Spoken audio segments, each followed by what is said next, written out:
start?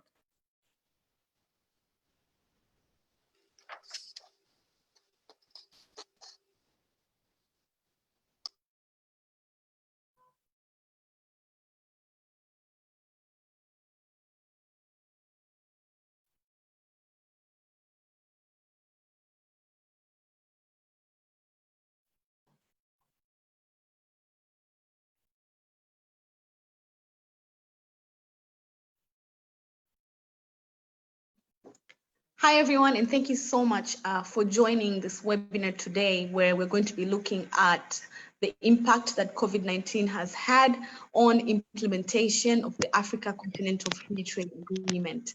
I am joined today by colleagues across the world, and I would like to welcome the panel and to thank everyone for joining us. So today's panel will include Mr. John Magok, who is joining us from the Department of Trade and Industry at the African Union, and we'll also be joined by Mr. Naibu Sereva, who is the Executive Director of the African Development Center of Minnesota, and we're also joined by Njideka Okeke, who is joining us from PwC UK. My name is Anita Kundi, and I'm a trade advisor with Global Affairs Canada, with a specific interest on African trade and growing trade within the continent. So without further ado, I welcome you all again, and I thank you for taking the time to join us today. I think we can all agree that, in the past 6 months, the unprecedented impacts of the pandemic have shown us how interconnected the world is and just how dependent Africa is as a continent on supply chains from other continents. So in the last few months, international trade in Africa has been heavily impacted because of a decreased supply of key components from countries that Africa has traditionally depended on in terms of medical instruments such as China, Europe, and other regions. So access to skilled workers has also been impacted during the pandemic, and all of this has really highlighted how interconnected we are and how important global trade and how important intercontinental trade is within the continent.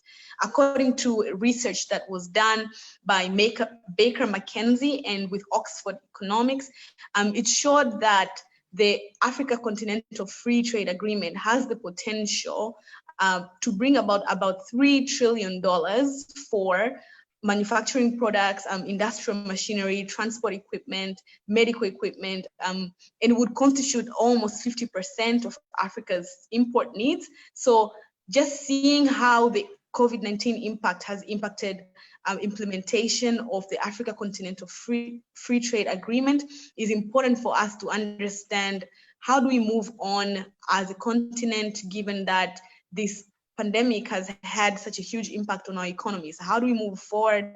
How do we use the Continental Free Trade Agreement to bring our economies back and to also plan in terms of the future, that if something like this was to ever happen again, how would our countries survive? How do we plan for supply chain disruptions?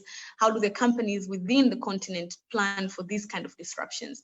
So without further ado, I am going to move over to the panel session, and I'm going to welcome Mr. John Magok from the African Union's Department of Trade and Industry. And John, my question to you really is coming from a point of perspective that the AU is really at the center point for implementation of the Africa Continental Free Trade Agreement. So, John, how much of a blow to African economies is the postponement of the implementation of the Africa Continental Free Trade Agreement due to COVID-19? So I'm happy to hear your thoughts. John, over to you.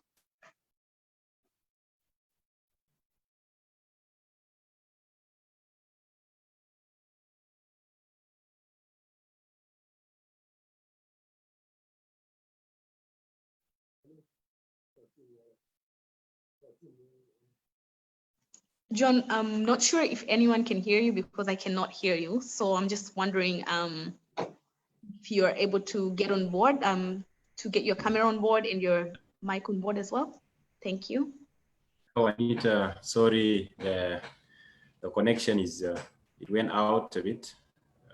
That's why I lost the last point actually. And I hope, just to guess, it is a time for introduction. And I'm John Johannes Mogok, a mining policy officer at the Department of Trade and Industry of the African Union. I'm currently joining you from South Sudan. That's why a bit the connection is unstable. And I will beg your pardon if it goes suddenly. It is because of the connection here back home. So as I told you, we are in the Department of Trade and Industry, and I'm also engaged in the young people activities. I'm executive director of the Nile Youth Development Action. That is also working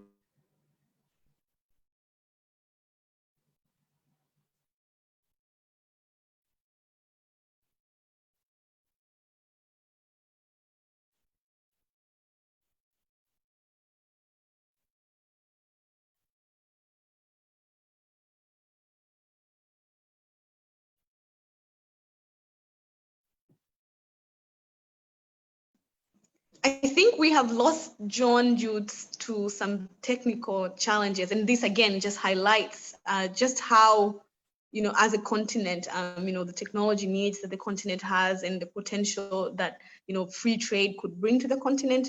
So I think just because of that, I would skip over and go to Nasibu Sareva and just give John an opportunity to join us. Oh, John, you're back. John, are you comfortable to go right now? Let me try to set my internet well so that let me try if I can solve the issue of the connection. Okay, so we're gonna go forward and have Mr. Nasibu speak. And then once you've set up and you're ready to go, then we'll come back to you. Is that okay? Perfect, perfect. All right, okay, thanks.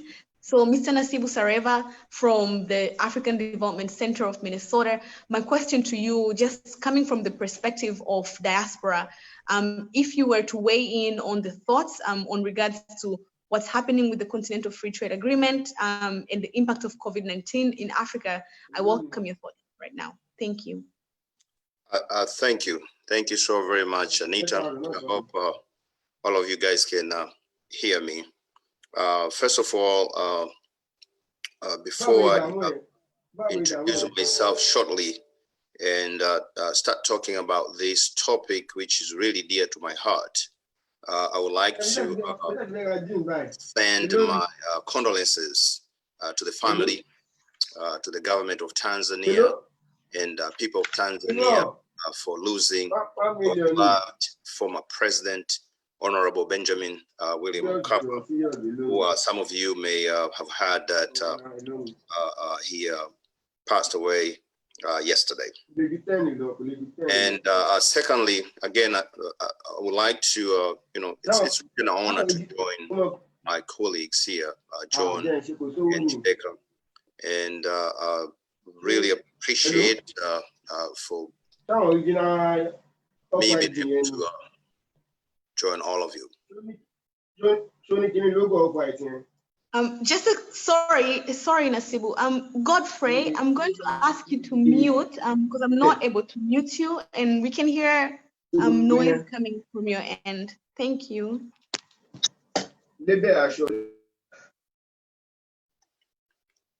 Thank you so much, Anita.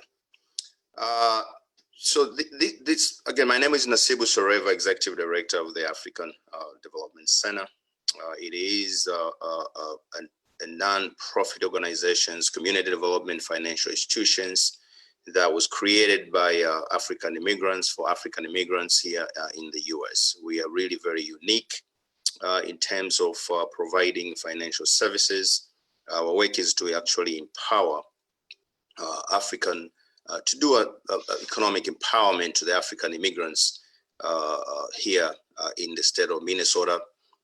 Again, we're the only African-led, African-started organizations with the capacity to do small business lending here in the United States. And my intention has always been, once the diaspora is settled here in the United States, then they're going to be able to do any development or thinking about doing doing a whole lot of work in their respective countries where they're coming from.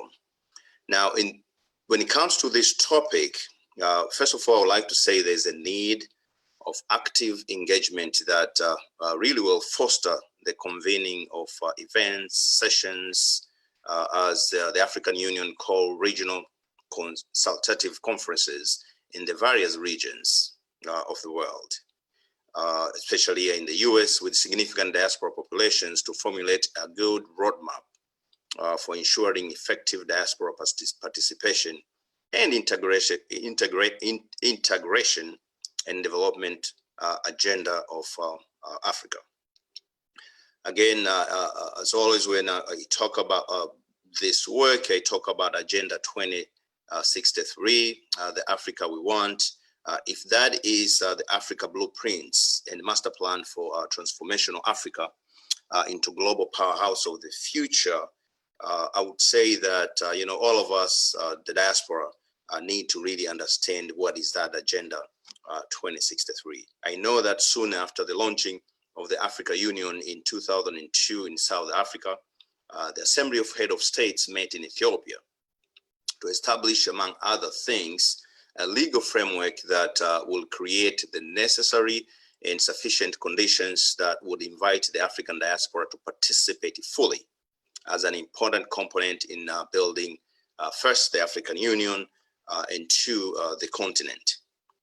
Now, the Citizens and Diaspora Directorate of the African Union Commission, CIDO, and the ECOSOC, Economic, Social, and Cultural Council, of which have invited me to so many meetings here in the US and across the world, were created and given specific responsibilities to seek and harness the contribution of non-state actors, which is actually, again, us, the diaspora, to the effort of the Commonwealth. Now, I've worked with Honorable Ambassador Jalil, who is the head of Civil Society Division, Citizens and Diaspora Directorate, CIDA. I've worked with Director Ahmed Al-Bashir, including their very good staff, William and Nana, to organize meetings here in the US.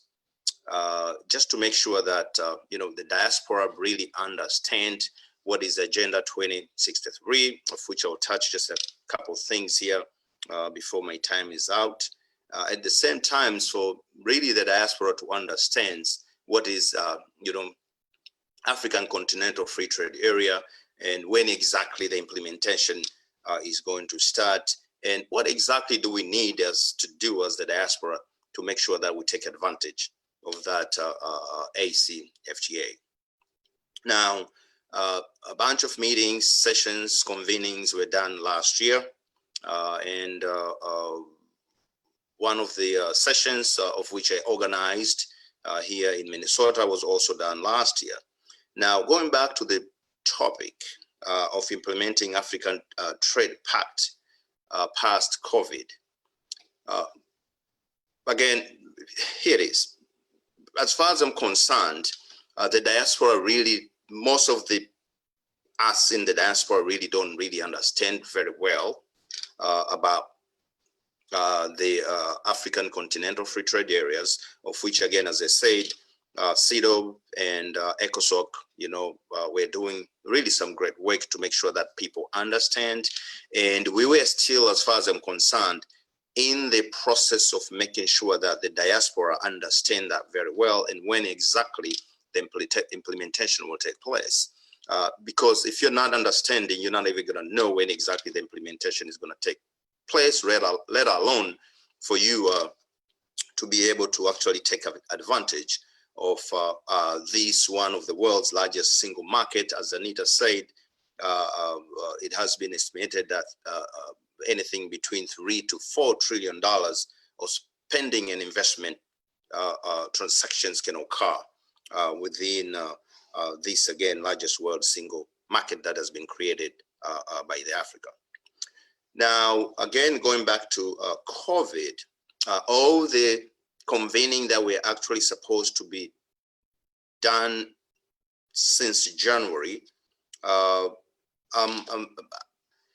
I know that the African Union have continued to do some meetings virtually, but as far as I'm concerned, I don't really believe that the diaspora has been engaging or participating fully into this engagement or attending all this engagement that have been put together by the African Union. I've participated on a few. I didn't think I saw a whole lot of us actually participating.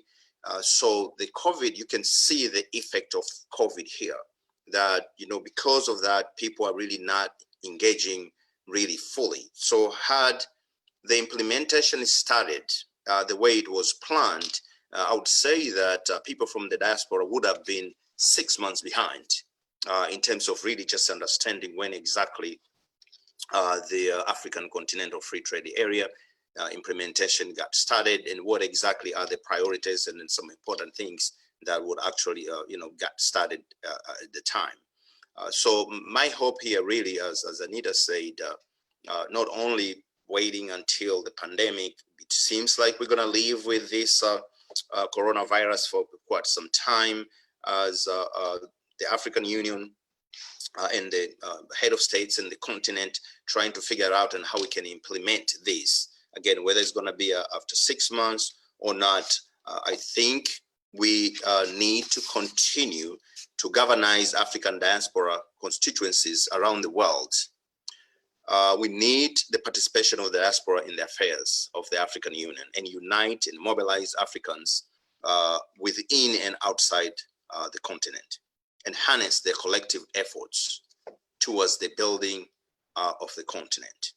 Again, my really one main thing that I would have loved to continue doing it, to just make sure that the diaspora understand the Agenda 2063, of which establishment of the African Continental Free Trade Areas was one of the flagship projects. And there are a bunch of other red projects that I really think the diaspora will contribute immensely into this project. If you look into the integrated high-speed train network, formulation of African commodities strategy, you look into the establishment of a single African air transport market. You see, looking into all this and the expertise that we have here in the diaspora, I really think that if we would continue to just making sure that the diaspora understand this Agenda 2023 for the Africa we want will really be great. And if it wasn't, again, for the COVID, I really believe that a lot of people would have been, continue to understand fully what the implementation of the African Continental Free Trade Areas is all about. Thank you so very much, Anita.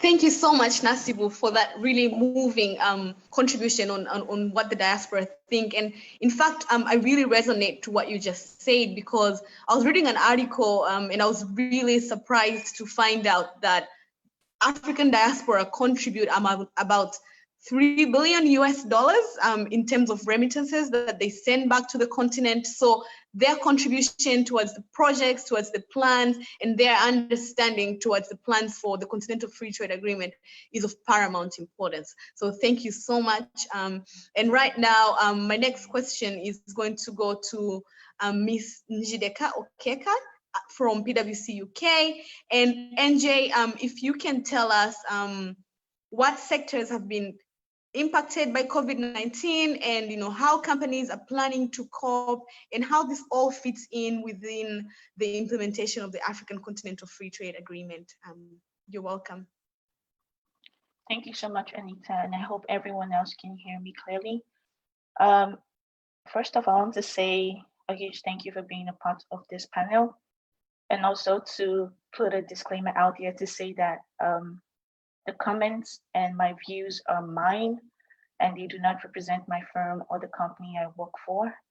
It is just me as an African contributing to the discussion. From my research so far, I would say that the demand for African commodities are declining, considering that China is one of Africa's biggest buyers. So we've seen regional coordinations across various economic spectrum We have seen governments eating deep into their cash reserves, and it has not been a very, very impressive event going on in the African continent. The United Nations Secretary General has called for across-the-board debt standstill and suspension of debt because for companies that are unable to meet and service their debts. The African Free Trade Treaty, it seeks to bring 54 African countries together, and this would be a combined gross domestic product of over $3.4 billion. And then the agenda that the AfCFTA is pushing includes trade policy, trade facilitation, trade-related infrastructure, and the main objective is to create a single continental market for goods and services and the free movement of trade of business persons and investments. This would increase the sustainable growth and competitiveness of the African industries and enterprises. The African Union states that when this treaty goes live, it's going to be the largest treaty in the world in terms of the number of countries that are participating, which is very impressive. I will start by listing the industries that I know would be most impacted by COVID-19. And the first will be financial institutions. So in the cashless society that we live in today, with a lot of people running their businesses on loans and on borrowings from both local and international in financial institutions, there are liquidity concerns in terms of there's a clear indication that there's going to be a lot of default on loans, and companies might be unable to make and meet their loan covenants that were signed maybe 3 to 4 years ago. And this might not encourage financial institutions to continue to allow these companies or governments to draw down on these loan facilities. So this would result in credit downgrading, and there will be issues due to refinancing. So a company or a country that has gone live and has drawn like a 5-year cash flow statement, and everything on that statement depends on loans that they have signed contracts for, at this point, they might need to regroup and re-strategize and to think about what would be the best way forward. So there's going to be high level of potential, and I don't know if you can hear me. Yes, we can. I hope I'm still connected. Great. Okay, yeah. So there's still going to be, we're expecting some potential financial and non-financial covenant defaults as companies who have agreed milestones to say, as at Q3, would be able to meet this amount in sales and revenue, and we'll be able to pay back a portion of our loans. This might not be feasible going into the future. The second sector that would be most impacted by COVID-19 is infrastructure. China has been a key player in Africa's infrastructure development, and the effect of COVID-19 has already impacted China's road initiative, which is a multi-billion-dollar plan to link Asia, Europe, and Africa. So China is putting a stop to a lot of investment and money that is being pumped into the continent. And this is going to affect infrastructure. For example, say we're constructing hospitals, we're constructing bridges. So it's a case of people working with what they already have while we're waiting for the world to come out of this pandemic, and to see if countries like China and other international bodies that Africa partners with will be willing to go back and continue with supporting us in terms of our infrastructure. The next sector would be the manufacturing sector. And this is in terms of supply chain, which is a key component to the manufacturing sector. So you see companies that are struggling with raw materials, sourcing raw materials. It could be within the African continent or outside the African continent.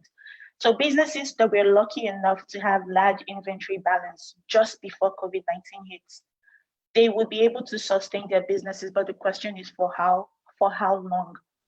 So we're going to have issues as the economy begins to reopen. We'll see significant depletion in the stock that these companies already have.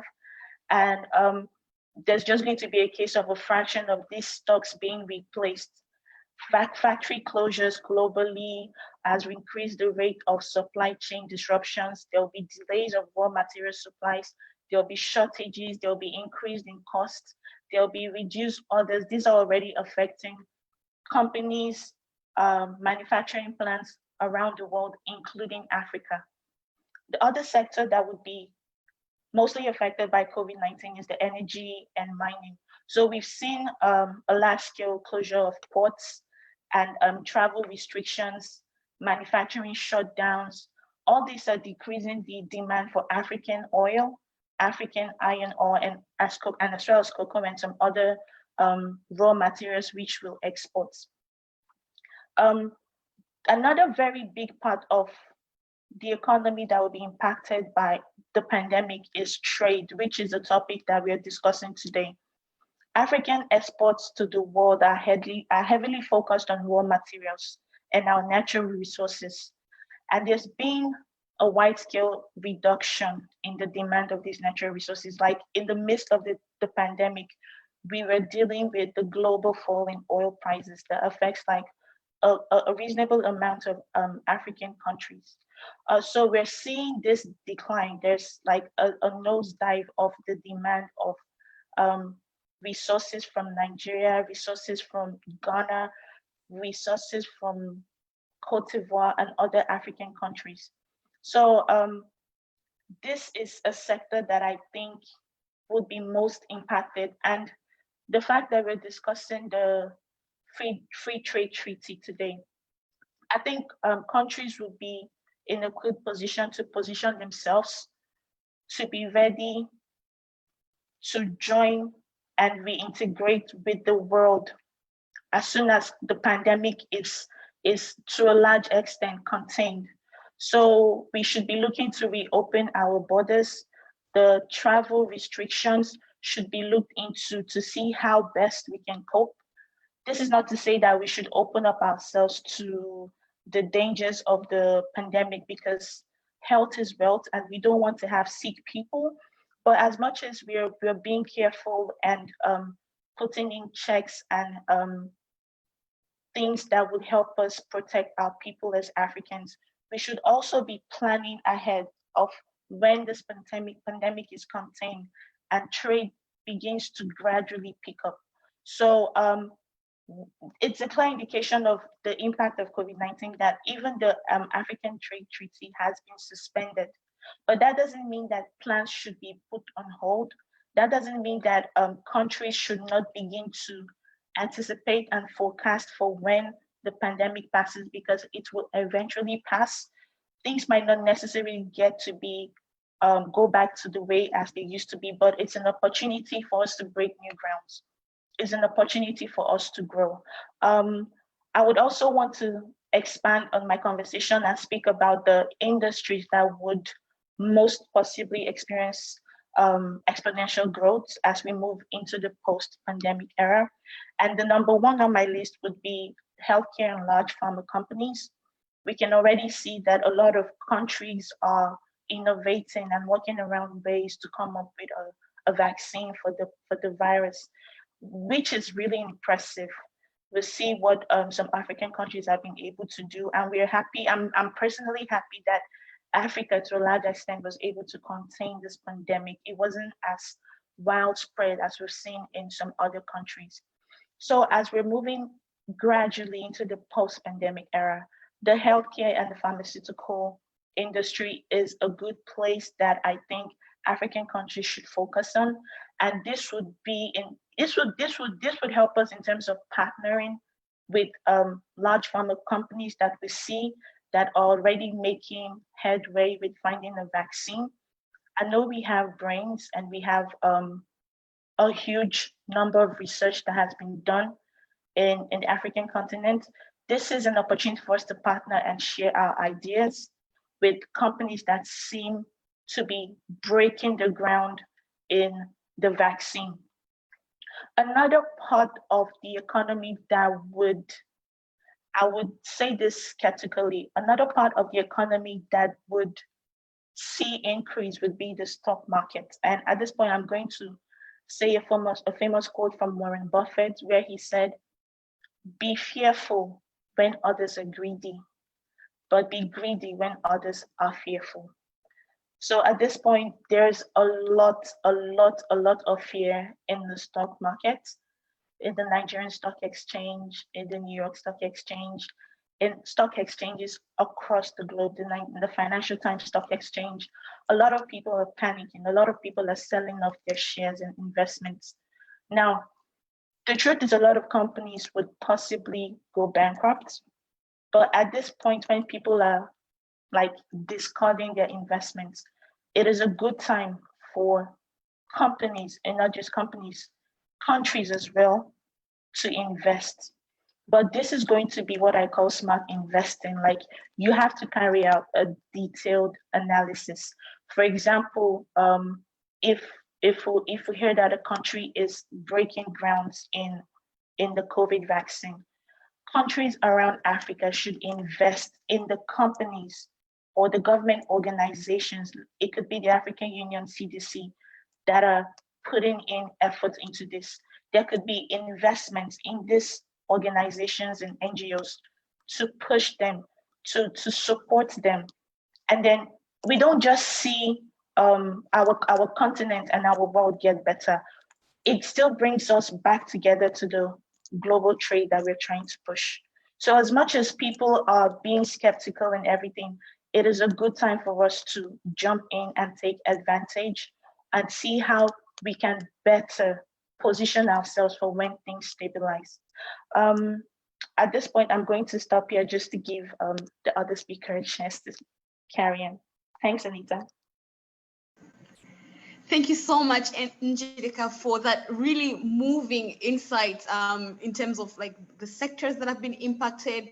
I think we can all agree, what you really hounded on in terms of healthcare and pharma, and what we've seen in the past 6 months in terms of how this sector has been impacted continent-wide. And I really like what you said in terms of what the Continental Free Trade Agreement could bring in terms of potential, like within these sectors. And just looking back a couple of months ago, there was a report that was talking about some of the dependencies that African countries have with regards to healthcare and pharma. And when you're looking at medical imports within the continent, you see 2 countries like within Africa standing out, South Africa and Tunisia, in terms of, ventilators, in terms of just equipment that's used for testing, and in terms of equipment that's used for PPEs that hospitals are using. So all this just goes to show how important it is for us to be integrated and how important it is for economies to be open. So with that, I thank you, Njideka, and I am now welcoming John. John, if you are ready, we're going to go forward with the question on, just from an African Union's perspective, being at the center point of the Continental Free Trade Agreement, how much of a blow to African economies is the postponement of the implementation of this agreement? Karibu, John. Thank you very much, Anita. And I would like to apologize once again for the cutout of the internet. I just tried to resolve it, and now also forgive me, I will not use my video, just to give access to my unstable internet so that I can continue with my intervention. Thank you very much. I'm John Johannes Magog from South Sudan. I'm at the African Union Trade and Industry Department in the mining division. And as we talk today, it is a timely program as we focus more on the African Continental Free Trade Agreement, and which is an ambitious program of the African Union. AfCFTA was meant to liberalize more than 90% trade in goods by July this month, opening up a market of 3 trillion marketplace, as it was mentioned by some of our colleagues earlier.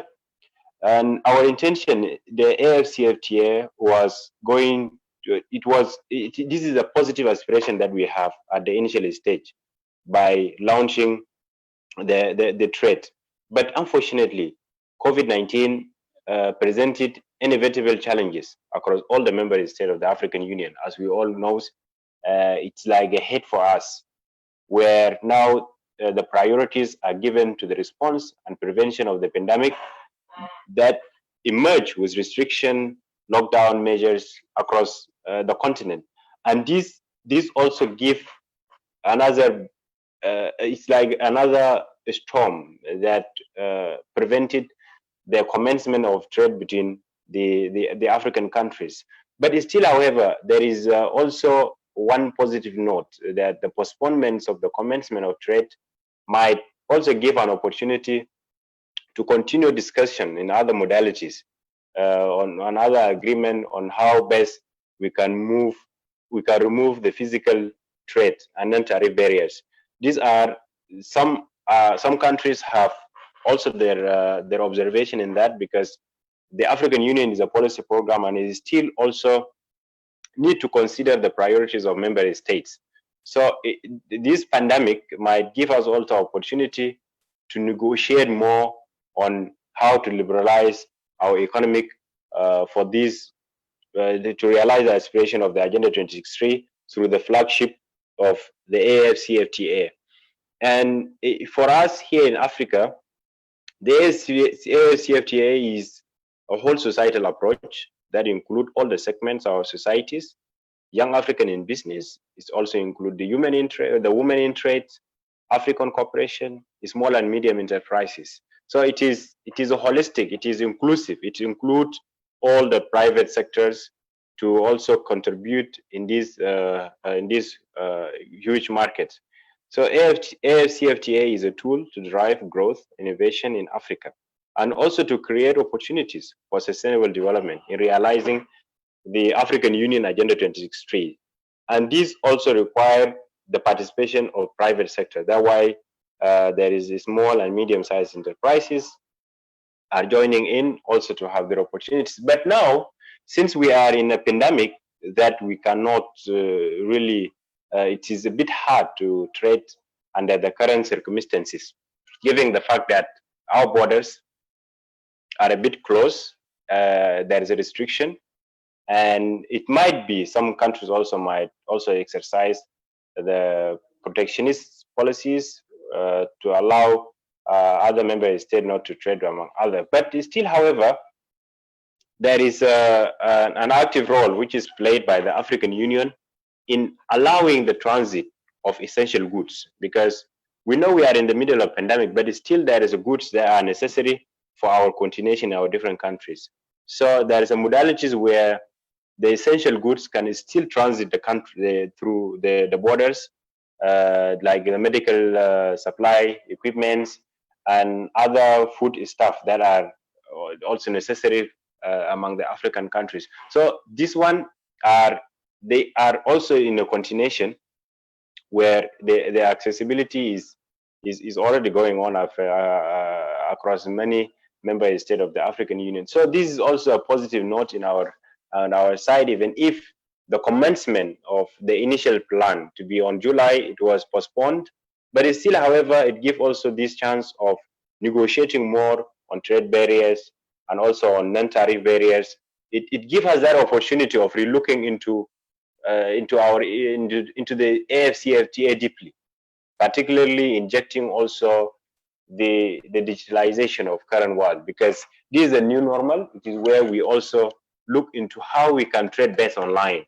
It is how we can use this digital economy. It is also a good lesson to us that God forbid, maybe there will be another pandemic, but still we need to prepare for any such of unfortunate things that might happen in the future for this trade. But for me, I remain positive and optimistic that we will restart stronger to launch the commencement of our trade under the African Continental Free Trade Agreement. And also, I can also echo the voice of Mr. Nasibu that African diaspora have a role to play. In the African Union, we consider the African diaspora in the vision, in the 6th region, because we have, geographically, we have 5 regions in Africa, but it's still, however, the African diaspora are connected to us in Africa here. Even if we are not close geographically, but it's still you are part of the continent, and your contribution in the continent affairs do matters. Your experience also matters. So I hope there is opportunity for us to push for the implementation of African Continental Free Trade Agreement, and where we give an opportunity for African citizens to realize their aspiration. So with that, I will stop there, and also will be happy to answer some other questions that might arise from our moderator or from the other the audience that are presented. With that, thank you very much.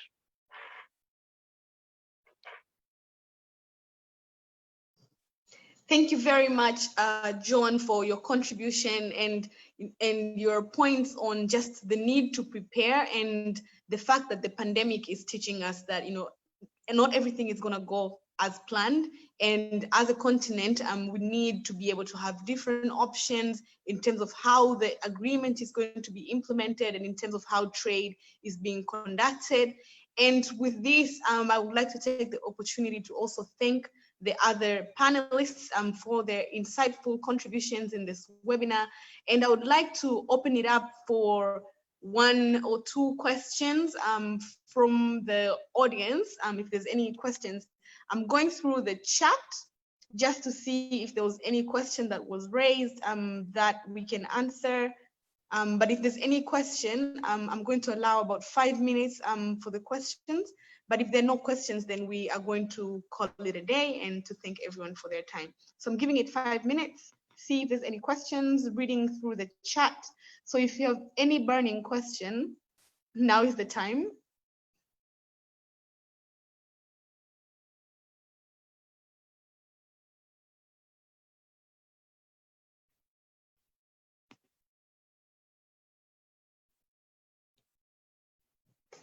It doesn't look like we have any questions from the audience. So with that, I just want to thank everyone for their participation and for tuning in to today's webinar, and to thank Mr. Eduardo from Brazil for organizing this webinar, and hopefully that everyone learned something today. And we look forward to seeing the implementation of the Continental Free Trade Agreement.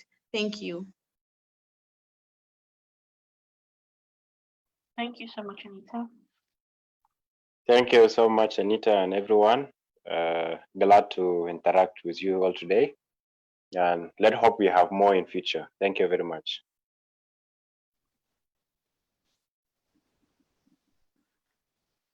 Yep. Thank you, Anita. Really appreciate it. It's been a pleasure to meet with Engineer John here, my sister Chideka, and I hope we can stay in touch and continue to do this great work in the continent, and hopefully we could be among the spearheader of the continental free trade area in the continent.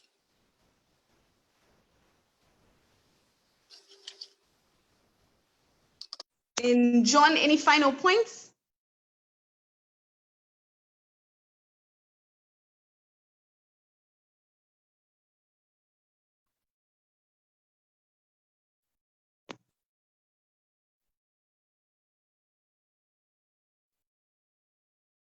Well, if there's no further points, then I will end the webinar at this note, and I thank everyone for participating. Thank you very much. All right, goodbye. Bye, everyone.